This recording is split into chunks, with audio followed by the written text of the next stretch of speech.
أحل لكم ليلة الصيام الرفث إلى نسائكم هن لباس لكم وأنتم لباس لهن علم الله أنكم كنتم تختانون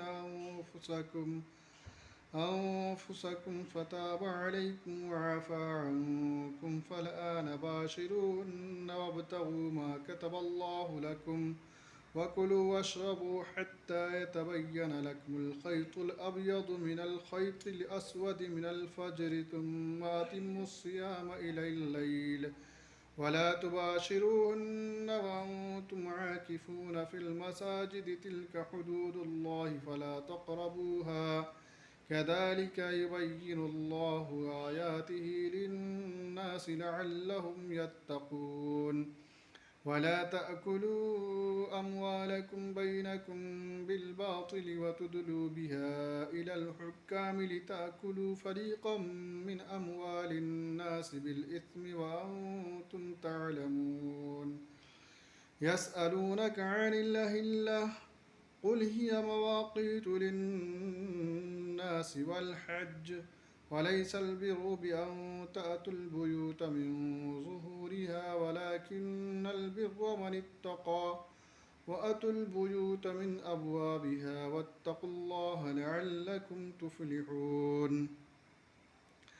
وقاتلوا في سبيل الله الذين يقاتلونكم ولا تعتدوا إن الله لا يحب المعتدين واقتلوهم حيث ثقفتموهم وأخرجوهم من حيث أخرجوكم والفتنة أشد من القتل ولا تقاتلوهم عند المسجد الحرام حتى يقاتلوكم فيه فإن قاتلوكم فاقتلوهم كذلك جزاء الكافرين فإن انتهوا فإن الله غفور رحيم وقاتلوهم حتى لا تكون فتنة ويكون الدين لله فإن انتهوا فلا عدوان إلا على الظالمين الشهر الحرام بالشهر الحرام والحرمات قصاص فمن اعتدى عليكم فاعتدوا عليه بمثل ما اعتدى عليكم واتقوا الله واعلموا أن الله مع المتقين وأنفقوا في سبيل الله ولا تلقوا بأيديكم إلى التهلكة وأحسنوا إن الله يحب المحسنين وأتموا الحج والعمرة لله فإن أحصرتم فما استيسر من الهدي ولا تحلقوا رؤوسكم حتى يبلغ الهدي محله